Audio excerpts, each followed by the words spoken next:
रवीश कुमार इस वक्त हमारे साथ स्टूडियो में मौजूद है। मैं एक चीज़ साफ करना चाहता हूं कि मैं एनडीटीवी इंडिया के मैनेजिंग एडिटर के तौर पे रवीश यहाँ पे कोई सफाई देने नहीं आए, ये मैं साफ करना चाहता हूँ। कोई सफाई नहीं दे रहे हैं। जो रवीश ने वहाँ पे प्रेस क्लब में कहा था या वायर के इंटरव्यू में कहा था उस पर वो कायम हैं और वो एनडीटीवी इंडिया भी उनके साथ कायम हैं। लेकिन रवीश ने आज फेसबुक पर एक पोस्ट लगाया, ये सब जो चालाकी चल रही है यहाँ पे, जो यहाँ पे चाल चलाए जा रहे हैं और जो धमकियां दिए जा रहे हैं रवीश कुमार को, मैं चाहता हूं कि रवीश वो पूरी फेसबुक का पूरा पोस्ट पढ़ के सुनाए आप लोगों को, क्योंकि हम सफाई देने यहाँ पर नहीं आए हैं। रवीश, ये मैं पहले कहना चाहता हूँ, बोलिए। शुक्रिया अनिंजो निधि मनोरंजन। ये एक और पोस्ट में दिखाता हूँ, मेरे नाम से आई सपोर्ट नमो है।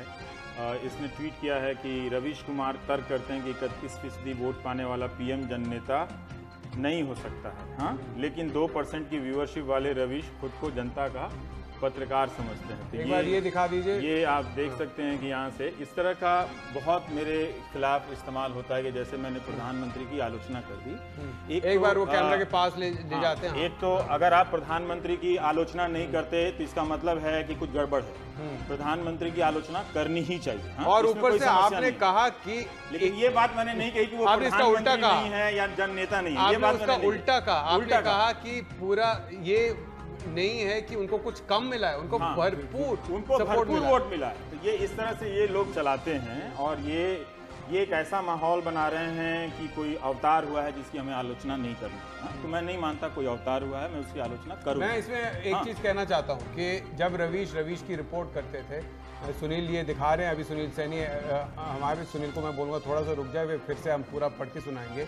लेकिन जब रवीश की रिपोर्ट करते थे यूपीए के टाइम पे, तब उन्होंने जाके एक स्टोरी किया था मिड डे मील पर। जब उन्होंने जाके एक स्कूल में कहा था कि प्रधानमंत्री मनमोहन सिंह यहाँ पर आके खाकर दिखा दे। उस टाइम भी ये सारे ट्रोल आपके सबसे बड़े भक्त होते थे। किसी ने उसका निकाला भी है कि जो लोग पहले मेरी तारीफ करते थे वो अब आलोचना करने लगे हैं। असल में हुआ क्या है निधि की विपक्ष तो खत्म कर दिया गया, हाँ? आयकर और सीबीआई और खुद अपनी करनी की वजह से उनमें बहुत सारी समस्याएं हैं विपक्ष में। दिग्विजय सिंह है विपक्ष में, और क्या चाहिए? तो मतलब और उनको फायदा ही होगा। तो ये एक बहाना बना लिया है कि मुझे लेकर आप सिंबल बना दीजिए। तो सबने अपना विपक्ष का काम मुझे आउटसोर्स कर दिया कि बड़ा अच्छा है ये बोल रहे हैं। तो उसी तरह से दूसरे तरफ के लोग, इसका एक इकोनॉमिक हिस्सा भी है। ये यूट्यूब पे जो लड़का डाला है वो उससे पैसा भी कमा गया। बिल्कुल, झूठ तो फैलाया, वो पैसा कमा गया। तब जाके सुबह मैंने लिखा और 3-4 लोग लगे हुए, एक ही विचारधारा के लोग लगे हुए हैं और उनको पता है कौन लोग। तो मैंने लिखा और ये एक पैटर्न है ऑनिंदो, इसको समझने की जरूरत है दर्शकों को भी क्या हो रहा है। मैं लिख रहा हूं कि मैंने प्रधानमंत्री के बारे में ऐसा नहीं कहा। अफवाहों का तंत्र इतना व्यापक हो चुका है कि खंडन का भी अब कोई मतलब नहीं। पैटर्न यह है कि आपकी जो बात सत्ता को चुभ रही हो उसी के समानांतर सुपर इम्पोज, हाँ, एक तस्वीर के ऊपर दूसरी तस्वीर, उसी के समानांतर एक नई बात की छवि तैयार की जाए जिससे चुपकर लोग आपसे नाराज हो जाए, मुझसे ही नाराज हो जाए। हाँ, जाहिर है ऐसा बोला नहीं है, वरना वीडियो होता उसका। भाई लोग मेरे नाम से चला रहे होते कि मैंने प्रधानमंत्री को गुंडा बोला, हाँ? जो कि मैंने नहीं बोला। मैंने ऐसा बोला नहीं, पर उससे किसी को क्या, व्हाट्सएप यूनिवर्सिटी के कबाड़ में ठेलते जाओ।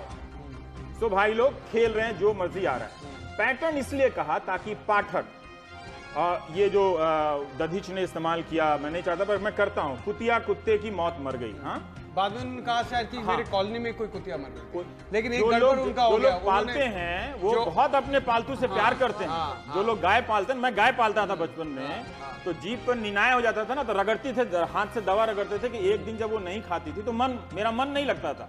तो ये ना समझे कि वही एक्सपर्ट है, हमें भी आता है बहुत सारा। नहीं, लेकिन उनका एक कमेंट रह गया था बेचारे का, नीचे जो ऑल्ट न्यूज ने निकाल के दिखा दिया, पिला रहे हैं। नहीं, बाद में उन्होंने वहां पे गौरी लंकेश का भी नाम रखा था, ऑल्ट न्यूज ने दिखा दिया। ये लिखा कि पैटर्न इसलिए है ताकि पाठक कुतिया कुत्ते की मौत मर गई वाक्य और उसे कहने वाले समाज पर, जिसकी निंदा रविशंकर प्रसाद ने की है, अपनी जायज प्रतिक्रिया भूलकर मुझे लेकर बिजी हो जाए। ठीक है कि अब ये इसने ऐसा क्यों बोला मेरे प्रधानमंत्री को?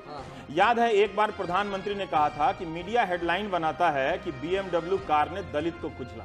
ठीक, यही काम यहाँ इस बार जो पीएम ने कहा है, ये पैटर्न में बता रहा हूं।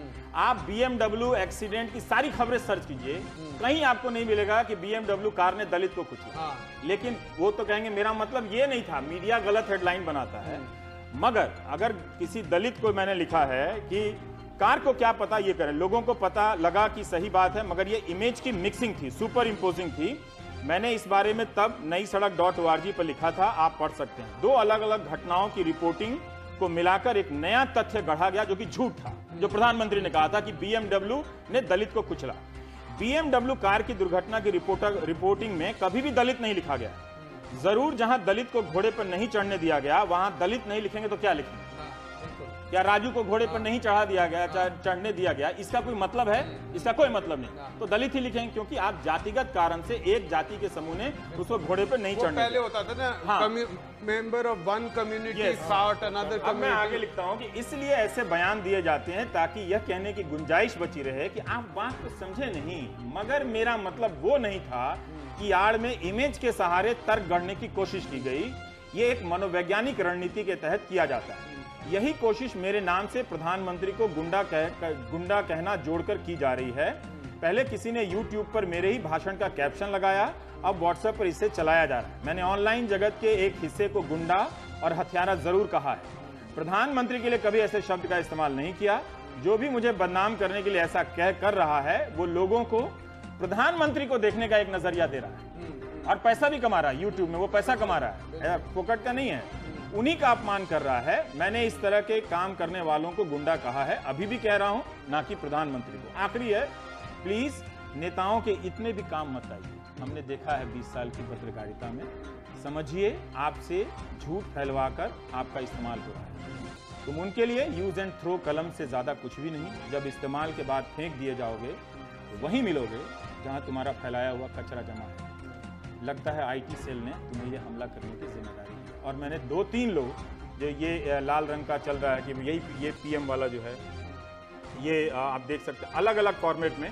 अब इसमें वीडियो नहीं है, देखिए चाल देखिए कैसे अभी आपकी स्क्रीन पर आएगा, इसमें वीडियो नहीं है और ये जाएगा। अच्छा, ऐसा कहा है रवीश कुमार ने? हाँ, लोग फिर वो गाली देने लगेंगे और ये सारा शुरू होगा। जैसे मुझे बहुत सारे फोन आ रहे हैं सुबह से और वो गालियां दे रहे हैं और ट्रोल कर रहे हैं। ठीक है, ये स्क्रीन पर ये जो रवीश पर फेक न्यूज ये रखिए, क्योंकि नहीं तो ये लोग स्क्रीनशॉट लेके, मैं आपको बता रहा हूं, फिर वो भी चला देंगे। तो ऊपर से दिखा रहे थे, वो भी चला देंगे, ये तो दोबारा दिखा देंगे, ये दिखा रहे थे। ये कोई है मानसी सिंघानिया साहब, वी सपोर्ट नरेंद्र मोदी, अब ये चला रहे हैं। अब बताएंगे मोदी जी के बारे में, लेवल बनाओ पहले कि कोई तुम्हें सुन पाए। तो ये ऐसा है कि मुझे इसकी जरूरत नहीं है, आलोचना करनी चाहिए और आज के समय में सचमुच जिगरे का काम है उनकी आलोचना करना, क्योंकि आप कीजिए नहीं तो तरह तरह के समर्थकों को लगा के चाटुकार पत्रकार, हाँ, चाटुकारी गोदी पत्रकारिता जिसे मैं कहता हूं, तो वो ये उनका ये सपना मैं पूरा नहीं होने दूंगा कि मुझसे चमचागिरी करवा लें।